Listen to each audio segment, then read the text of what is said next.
എമ്പുരാൻ സിനിമയുടെ കാര്യത്തിൽ അതിൻ്റെ സംവിധായകൻ പൃഥ്വിരാജ് കാണിക്കുന്ന വൈഭവം അതിനൊരു ബിഗ് സല്യൂട്ട് കൊടുക്കണം. കാരണം മലയാള സിനിമാ വ്യവസായത്തെ മുഴുവൻ ഉത്തേജിപ്പിക്കുന്ന ഒരു ഗ്രോത്ത് എൻജിൻ, ഡ്രൈവിംഗ് എൻജിനായിട്ട് ഈ എമ്പുരാൻ അരങ്ങുവാഴുകയാണ്. ഒപ്പം വിവാദങ്ങളും. ഈ വിവാദങ്ങളും ഒരുപക്ഷെ രൂപപ്പെടുത്തി വെച്ചതാണെന്ന് നമുക്കിപ്പോൾ കരുതേണ്ടി വരും സിനിമയുടെ വിജയത്തിന് വേണ്ടി. അതാണ് പൃഥ്വിരാജ് സുകുമാരൻ്റെ കാഞ്ഞ ബുദ്ധി എന്ന് പറയുന്നത്. ചില്ലറക്കാരനല്ല, ഒറ്റയാനായിട്ട് സിനിമയിൽ ഓരോ തലത്തിലും വെട്ടിപ്പിടിച്ച് വിജയം നേടി വന്നയാളാണ് പൃഥ്വിരാജ്. ബഹിഷ്കരണം, സിനിമ ഇൻഡസ്ട്രി നിർമ്മാതാക്കളും ഒക്കെ അദ്ദേഹത്തെ ബോയ്ക്കോട്ട് ചെയ്തു ആദ്യകാലത്ത്. അതിനെയെല്ലാം അതിജീവിച്ച് പൃഥ്വിരാജിനെയും തിലകനെയും ബോയ്ക്കോട്ട് ചെയ്ത് നമുക്കറിയാം. അതിനെയൊക്കെ പുല്ലുപോലെ തള്ളിക്കളഞ്ഞ് സ്വന്തം ഇടം ഒരു കസേര വലിച്ചിട്ട് ഇട്ട ആളാണ് പൃഥ്വിരാജ് സുകുമാരൻ. അദ്ദേഹം പലപ്പോഴും അദ്ദേഹത്തെ രാജപ്പ എന്ന് കളിയാക്കി. അഹന്തയുള്ളവനാണ്, തലക്കനമാണ്. അതായത് പ്രായത്തിൽ കൂടുതൽ പക്വതയോട് സംസാരിക്കുന്ന ഒരു പ്രകൃതം പൃഥ്വിരാജിനുണ്ട്. അദ്ദേഹത്തിൻ്റെ അടുത്ത് പോയി ഞാൻ അദ്ദേഹത്തിൻ്റെ ഇൻ്റർവ്യൂകൾ 1-2 തവണ എടുത്തിട്ടുണ്ട്. 2 സിനിമയിൽ അദ്ദേഹത്തിൻ്റെ, അതായത് ഇന്ത്യൻ റുപ്പി, അതേപോലെ അയാളും ഞാനും തമ്മിൽ എന്നീ 2 സിനിമകളിൽ ആ സെറ്റിൽ പോയിട്ട് ഞാൻ പൃഥ്വിരാജിൻ്റെ ഇൻ്റർവ്യൂ എടുത്തിട്ടുണ്ട്. അപ്പോൾ ഇദ്ദേഹത്തെ പറ്റി പറയുന്ന കാര്യങ്ങൾ ഞാനൊന്ന് വിലയിരുത്തി. പ്രത്യക്ഷത്തിൽ നമുക്ക് തോന്നാം അഹന്തയുള്ളവൻ, തലക്കനമുള്ളവൻ, ഇടപെടാൻ അറിയാത്തവൻ എന്നൊക്കെ തോന്നും. പക്ഷെ കുറേ നേരം സംസാരിച്ചു കഴിഞ്ഞാൽ ഇത്രയും സ്വപ്നങ്ങൾ ഉള്ളിൽ കൊണ്ട് നടക്കുന്ന ഒരാളെ കാണാൻ പറ്റില്ല. പിന്നെ പ്രായത്തിൽ കൂടിയ പക്വത എന്ന് പറഞ്ഞാൽ ധാരാളം അറിവുകൾ ചെറുപ്രായത്തിൽ തന്നെ സ്വായത്തമാക്കാൻ പൃഥ്വിരാജിന് സാധിച്ചിട്ടുണ്ട്. അത് നേരിട്ട് സംസാരിക്കുമ്പോൾ നമുക്ക് മനസ്സിലാവും. അപ്പം അതുകൊണ്ടാണ് വർഷങ്ങൾക്ക് മുമ്പ് തന്നെ, ഒരു 10-15 വർഷം മുമ്പ് തന്നെ അദ്ദേഹം അന്ന് അഭിമുഖങ്ങളിൽ പറഞ്ഞത്, എൻ്റെ ഏറ്റവും വലിയ സ്വപ്നം ഒരു വലിയ സംവിധായകനാകുക, മലയാള സിനിമയിലെ ഏറ്റവും ടോപ്പ് സംവിധായകനായിട്ട് മാറുക, നടൻ മാത്രമല്ല. അത് ഇപ്പോൾ തന്നെ കയ്യെത്തിപ്പിടിച്ച് ഈ 42-ാം വയസ്സിലും അത് കയ്യെത്തിപ്പിടിച്ചിരിക്കുന്നു പൃഥ്വിരാജ് എന്നുള്ളതാണ് എമ്പുരാൻ്റെ സവിശേഷത. ഇപ്പോൾ എമ്പുരാൻ്റെ പ്രശ്നം എന്താണ്? അതിനെ എത്ര വിദഗ്ധമായിട്ടാണ് പൃഥ്വിരാജ് മാർക്കറ്റ് ചെയ്തിരിക്കുന്നത്. ഇതിനകം തന്നെ മുടക്ക് മുതൽ തിരിച്ചു പിടിച്ചു കഴിഞ്ഞു. പടം ഇറങ്ങി, സിനിമ ഇറങ്ങി 3-4 ദിവസത്തിനുള്ളിൽ തന്നെ, ഇപ്പം 27-ാം തീയതി റിലീസ് ചെയ്ത് 28, 29, 30 3 ദിവസം കൊണ്ട് തന്നെ മുടക്ക് മുതൽ എത്രയോ കോടിയാണ്, അത് തിരിച്ചു പിടിച്ചു കഴിഞ്ഞു. ഇനി കിട്ടുന്നതെല്ലാം ലാഭമാണ്, ബോണസാണ്.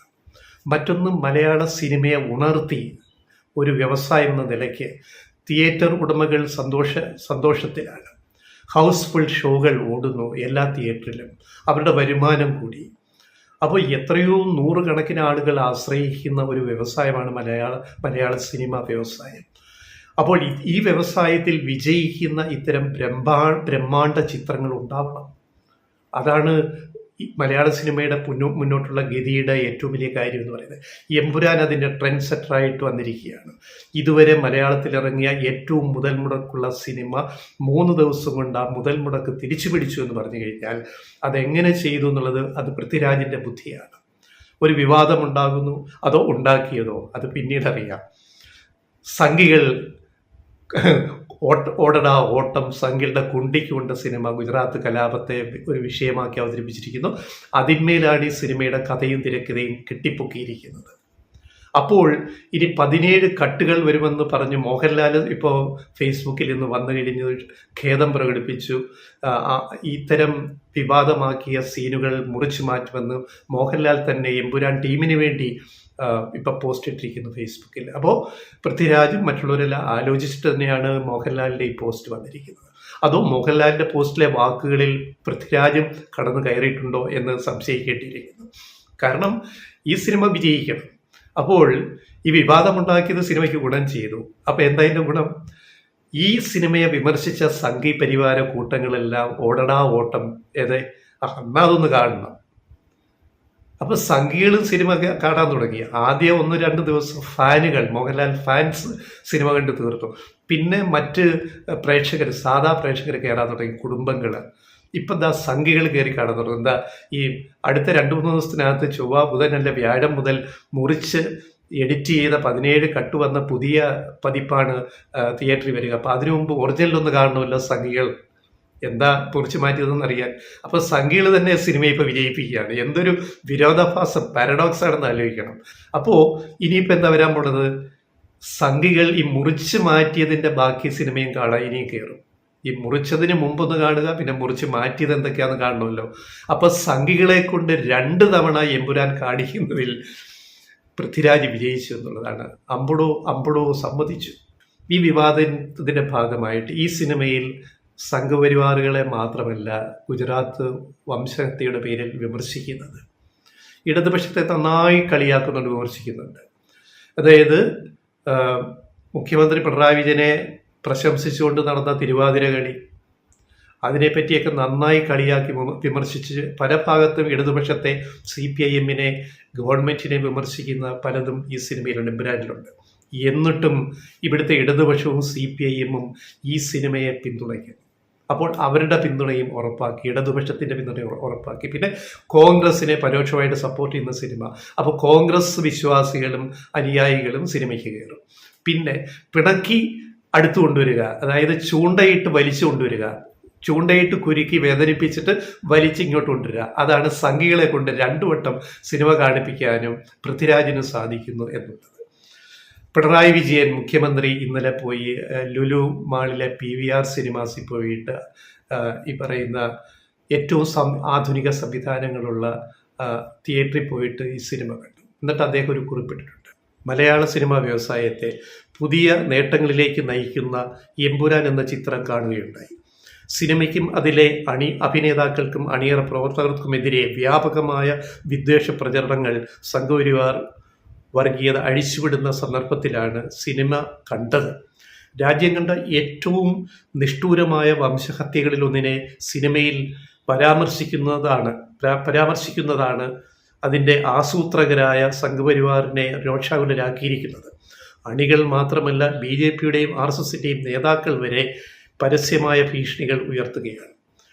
ഈ സമ്മർദ്ദത്തിൽപ്പെട്ട് സിനിമയുടെ റീസെൻസറിങ്ങിനും തിരുത്തലുകൾക്കും നിർമ്മാതാക്കൾ നിർബന്ധിതരാകുന്നു എന്ന വാർത്തകൾ വരെ പുറത്തു വന്നിരിക്കുന്നു. സംഘപരിവാർ സൃഷ്ടിക്കുന്ന ഭീതിയുടെ ഈ അന്തരീക്ഷം ആശങ്കപ്പെടുത്തുന്നതാണ്.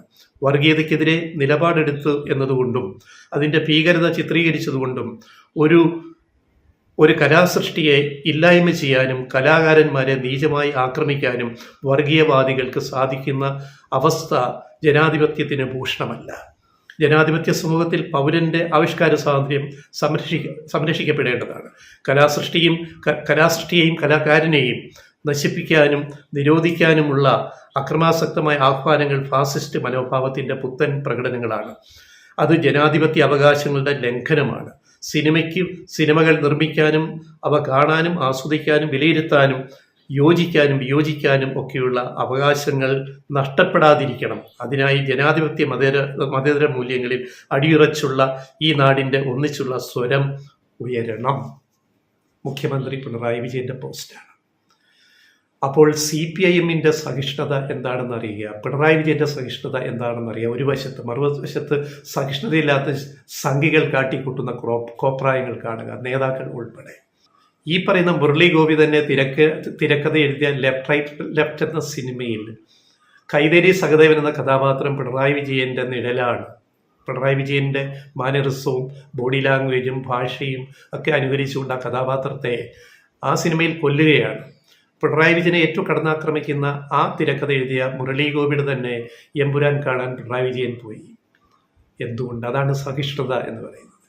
പിന്നെ ഈ പറയുന്ന സിനിമ ലെഫ്റ്റ് സാമ്പത്തികമായിട്ട് ഒരു വലിയ വിജയം ആയില്ല. അത് ആവാഞ്ഞത്തിൻ്റെ കാരണം തിയേറ്ററിൽ ആൾ കയറിയില്ല. ആൾ കയറാത്തതിന് പിന്നെ അത് CPM നിരോധനം പ്രഖ്യാപിച്ചു, ബോയ്ക്കോട്ട് ചെയ്തെന്നൊക്കെ പിന്നീട് കഥയുണ്ടാക്കി. കാര്യം അതൊന്നുമല്ല, ആ സിനിമയിൽ തിയേറ്ററിലേക്ക് കൂടുതൽ ആൾക്കാർ ആകർഷിക്കാൻ ആ സിനിമയ്ക്ക് സാധിക്കാതെ പോയി. അത് അതിൻ്റെ മേക്കിങ്ങിൻ്റെ പ്രശ്നമാണ്. ഇപ്പോൾ എമ്പുരാൻ്റെ മേക്കിംഗ് ആണ് ഗംഭീരം. അതുപോലെ ലെഫ്റ്റിൻ്റെ മേക്കിംഗ് ആണ് അതിലെ ഏറ്റവും വലിയ പരാജയമായിപ്പോയത്. അതുപോലെ TP 51 വെട്ട് എന്ന് പറഞ്ഞൊരു സിനിമ ഇറങ്ങി, ആരും കണ്ടില്ല. ആകെ 3-4 പേര് തിയേറ്ററിൽ കാണാൻ കയറി. എന്തുകൊണ്ടാണ്? ഒട്ടും പ്രൊഫഷണൽ അല്ലാത്തൊരു സിനിമയാണെന്ന് അതിൻ്റെ സംവിധായകനോട് ഞാനൊന്ന് സംസാരിച്ചിരുന്നു. അത് കേട്ടപ്പോൾ തന്നെ മനസ്സിലായി ഒരു ഓളം ഉണ്ടാക്കാൻ അതുകൊണ്ട് TP-51 വെട്ടിനും കഴിയാതെ പോയി. സിനിമ പരാജയപ്പെട്ടത് കാണികൾ കയറാത്തത് കൊണ്ടാണ്. കാണികൾ കയറാത്തതിന് ഒരു നിരോധനം, ഒരു ബോയ്ക്കോട്ടും എങ്ങും വന്നിട്ടുമില്ലായിരുന്നു. അപ്പം അത്തരം പ്രചാരണങ്ങളും വാസ്തവ വിരുദ്ധമാണ്. ഇനി മോഹൻലാലിൻ്റെ പോസ്റ്റിലേക്ക് വരാം. എന്താണ് മോഹൻലാൽ പറഞ്ഞിരിക്കുന്നത്? ലൂസിഫർ ഫ്രാഞ്ചൈസിൻ്റെ 2ാം ഭാഗമായ എമ്പുരാൻ സിനിമയുടെ ആവിഷ്കാരത്തിൽ കടന്നു വന്നിട്ടുള്ള ചില രാഷ്ട്രീയ സാമൂഹിക പ്രമേയങ്ങൾ എന്നെ സ്നേഹിക്കുന്നവരിൽ കുറേ പേർക്ക് വലിയ മനോവിഷമം ഉണ്ടാക്കിയതായി ഞാൻ അറിഞ്ഞു. ഒരു കലാകാരൻ എന്ന നിലയിൽ എൻ്റെ ഒരു സിനിമയും ഏതെങ്കിലും രാഷ്ട്രീയ പ്രസ്ഥാനത്തോടോ ആശയത്തോടോ മതവിഭാഗത്തോടോ വിദ്വേഷം പുലർത്തുന്നില്ല എന്ന് ഉറപ്പുവരുത്തേണ്ടത് എൻ്റെ കടമയാണ്. അതുകൊണ്ട് തന്നെ എൻ്റെ പ്രിയപ്പെട്ടവർക്ക് ഉണ്ടായ മനോവിഷമത്തിൽ എനിക്കും എമ്പുരാൻ ടീമിനും ആത്മാർത്ഥമായ ഖേദമുണ്ട്. ഒപ്പം അതിൻ്റെ ഉത്തരവാദിത്തം സിനിമയ്ക്ക് പിന്നിൽ പ്രവർത്തിച്ച ഞങ്ങൾ എല്ലാവരുടേതുമാണ് എന്ന തിരിച്ചറിവോടെ അത്തരം വിഷയങ്ങളുള്ള നിർബന്ധമായും സിനിമയിൽ നിന്നും നീക്കം ചെയ്യാൻ ഞങ്ങൾ ഒരുമിച്ച് തീരുമാനിച്ചു കഴിഞ്ഞു. കഴിഞ്ഞ 4 പതിറ്റാണ്ട് നിങ്ങളിൽ ഒരാളായാണ് ഞാൻ എൻ്റെ സിനിമാ ജീവിതം ജീവിച്ചത്. നിങ്ങളുടെ സ്നേഹവും വിശ്വാസവും മാത്രമാണ് എൻ്റെ ശക്തി. അതിൽ കവിഞ്ഞൊരു മോഹൻലാൽ ഇല്ല എന്ന് ഞാൻ വിശ്വസിക്കുന്നു. സ്നേഹപൂർവ്വം മോഹൻലാൽ. ഇത് വളരെ ഡിപ്ലോമാറ്റിക് ആയിട്ടുള്ളൊരു പോസ്റ്റാണ്. ഇതിലെല്ലാം അടങ്ങിയിട്ടുണ്ട്. അവരെല്ലാവരും കൂടി പൃഥ്വിരാജ് ഉൾപ്പെടെ കൂടി തീരുമാനിച്ചിട്ട് ഇറക്കിയ പോസ്റ്റാണ് ഈ ഖേദപ്രകടനം. അപ്പോൾ സംഘികൾക്കും തൃപ്തിയായി, സംഘികൾ വീണ്ടും സിനിമ കാണുകയും ചെയ്യും. പിന്നെ മോഹൻലാൽ എൻ്റെ ചിലർക്ക് വിഷമുണ്ടായെന്ന് പറഞ്ഞാൽ അത് സംഘികൾക്ക്, അത് പിന്നെ അദ്ദേഹത്തിന് അങ്ങനെ എടുത്തു പറയാൻ പറ്റില്ല. അപ്പോൾ എല്ലാം കൂടെ എല്ലാം കൂടെ കോംപ്ലിമെന്റ്സ് ആക്കി. അതാണ് പൃഥ്വിയുടെ ബുദ്ധി എന്ന് പറയുന്നത്, പൃഥ്വിയുടെ കാഞ്ഞ ബുദ്ധി. ഇനി സിനിമ ബാക്കി മുന്നോട്ട് പോയിക്കൊണ്ടിരിക്കും.